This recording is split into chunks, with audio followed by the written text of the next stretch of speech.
പിറവം നഗരസഭയിലെ മാലിന്യ പ്രശ്നം ഉന്നയിച്ച് കൗൺസിൽ ബഹിഷ്കരിച്ച് UDF കൗൺസിലർമാർ നടത്തുന്ന സമരം രണ്ടാം ദിവസവും തുടരുന്നു. 6-ാം വാർഡിലെ മാലിന്യ പ്രശ്നമാണ് ഇവർ പ്രധാനമായും ഉന്നയിക്കുന്നത്.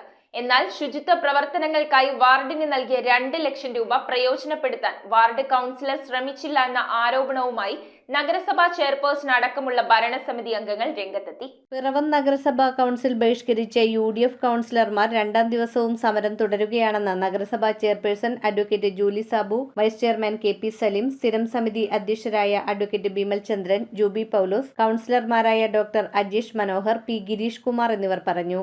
യാതൊരുവിധ കാരണവുമില്ലാതെ 6-ാം വാർഡിലെ കൗൺസിലർ ഇതിനു മുമ്പ് ചർച്ച ചെയ്യപ്പെട്ട ഒരു തീരുമാനം വീണ്ടും ഉന്നയിച്ച് അതിനെ തുടർന്ന് മറ്റ് പ്രതിപക്ഷ അംഗങ്ങളും കൗൺസിൽ ബഹിഷ്കരിച്ചിറങ്ങിപ്പോവുകയുണ്ടായി.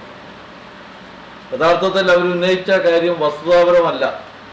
ഇന്ന് കൗൺസിൽ യോഗം ആരംഭിച്ച് അജണ്ട വായിക്കുന്നതിന് മുമ്പ് തന്നെ 6-ാം വാർഡിലെ കൗൺസിലർ ശ്രീമതി GC രാജു സ്ഥിരമായിട്ട് കഴിഞ്ഞ കൗൺസിലിൽ ഉന്നയിച്ച അതേ വിഷയം തന്നെ ഉന്നയിക്കുകയുണ്ടായി. അവരുടെ വാർഡിലെ സ്വകാര്യ വ്യക്തിയുടെ സ്ഥലത്ത് മാലിന്യം നിക്ഷേപിക്കുന്നത് തടയുന്നില്ല എന്ന് പറഞ്ഞിട്ടാണ് അവർ ആ വിഷയം ഉന്നയിച്ചിട്ടുള്ളത്. 6-ാം വാർഡിലെ സ്വകാര്യ വ്യക്തിയുടെ പറമ്പിൽ നിക്ഷേപിച്ച മാലിന്യത്തിന് വർഷങ്ങളുടെ പഴക്കമുണ്ടെന്നും കഴിഞ്ഞ 9.5 വർഷമായി ആ വാർഡിലെ ശുചിത്വ പ്രവർത്തനങ്ങൾക്കായി ഓരോ വർഷവും 20,000 രൂപ മുതൽ 25,000 രൂപ വരെ നഗരസഭ നൽകിയിട്ടുണ്ടെന്നും ചെയർപേഴ്സൺ പറഞ്ഞു. ആ വർഷങ്ങളിലായി ഏകദേശം 2 ലക്ഷം രൂപ വരെ നൽകിയിട്ടും ശുചിത്വ പ്രവർത്തനങ്ങൾക്കായി ആ തുക ഉപയോഗിച്ചിട്ടില്ലെന്ന് ചെയർപേഴ്സൺ ആരോപിച്ചു. പൊതുകിണറിന്റെ ശുചിത്വം ഉൾപ്പെടെയുള്ള അത്യാവശ്യ പ്രശ്നങ്ങൾ പരിഹരിക്കാൻ വാർഡ് സാനിറ്റേഷൻ കമ്മിറ്റിയിലൂടെ ഈ തുക ഉപയോഗിക്കാം ായിരുന്നുവെന്നും എന്നാൽ അതിനായി കമ്മിറ്റി ചേരുകയോ നടപടികൾ സ്വീകരിക്കുകയോ ചെയ്തിട്ടില്ല എന്നും അവർ ചൂണ്ടിക്കാട്ടി. കഴിഞ്ഞ 9.5 വർഷമായിട്ട് അവർ ആ വാർഡിലെ കൗൺസിലറായിരുന്നു. തന്റെ വാർഡില് അങ്ങനെ എന്തെങ്കിലും മാലിന്യ പ്രശ്നങ്ങൾ ഉണ്ടായിട്ടുണ്ടെങ്കിൽ അത് മാറ്റുന്നതിന് വേണ്ടി വാർഡ് തല സാനിറ്റേഷൻ കമ്മിറ്റി ഉണ്ട്. അത് എല്ലാ വർഷവും 20,000, 25,000, 30,000 രൂപ വെച്ച് കൗൺസിലർക്ക് യഥേഷ്ടം അതോടുകൂടി അത് തന്റെ വാർഡിൽ എന്തെങ്കിലും മാലിന്യ പ്രശ്നങ്ങൾ ഉണ്ടെങ്കിൽ അത് പരിഹരിക്കുന്നതിന് വേണ്ടിയിട്ടാണ് ആ പൈസ ചെലവഴിക്കാനായിട്ട് സാധിക്കും. കഴിഞ്ഞ 9.5 വർഷമായിട്ട് അവർ ഈ പൈസ എന്തിനു ചെലവഴിച്ചു എന്ന് ഈ പൊതുസമൂഹത്തെ ബോധ്യപ്പെടുത്തേണ്ടതായിട്ട് ഉത്തരവാദിത്വം അവർക്കുണ്ട്.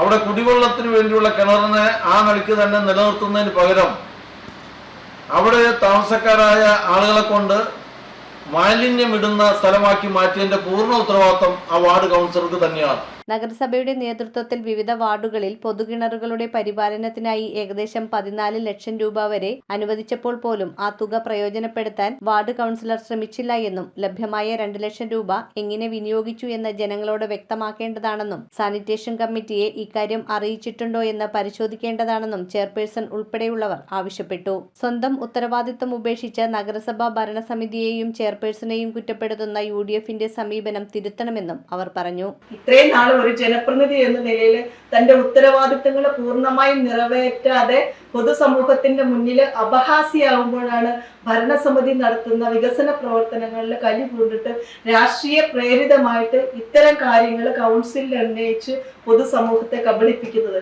അതുകൊണ്ട് അവർ ഈ കഴിഞ്ഞ കാലങ്ങളിൽ 9.5 വർഷമായിട്ട് തന്റെ ഡിവിഷനിൽ നടത്തിയ വാർഡ് തല ശുചിത്വ പ്രവർത്തനങ്ങളും അവർ കൈപ്പറ്റിയിട്ടുള്ള പൈസയുടെ കണക്കും ഈ സമൂഹത്തെ ബോധ്യപ്പെടുത്തിക്കൊണ്ട് തന്നെ ഇതിന് മറുപടി പറയണമെന്നാണ് ഈ അവസരത്തിൽ പറയാനുള്ളത്. നാളിതുവരെ നഗരസഭയുടെ പ്രവർത്തനങ്ങളെ കുറിച്ച് യാതൊന്നും എതിരായി പറയാനില്ലാത്ത സന്ദർഭത്തിൽ വസ്തുതാവിരുദ്ധമായ ഓരോ കാര്യങ്ങൾ പറഞ്ഞുകൊണ്ടാണ് അവർ ഈ ഭരണ സംവിധാനത്തിനെതിരെ ജനങ്ങളിൽ തെറ്റിദ്ധാരണ വരുത്തുന്നത്. News bureau, Piravom. സ്വപ്നങ്ങൾ യാഥാർത്ഥ്യമാക്കുവാൻ ഏറ്റവും അനുയോജ്യമായ പാത കണ്ടെത്തൂ മാർ ഏലിയാസ് കോളേജിനൊപ്പം. അണ്ടർ ഗ്രാജുവേറ്റ് മുതൽ ബിരുദാനന്തര പ്രോഗ്രാമുകൾ വരെ നിങ്ങൾക്കായി ഒരുക്കിയിരിക്കുന്നു. ഏവരെയും ഞങ്ങൾ സ്വാഗതം ചെയ്യുന്നു.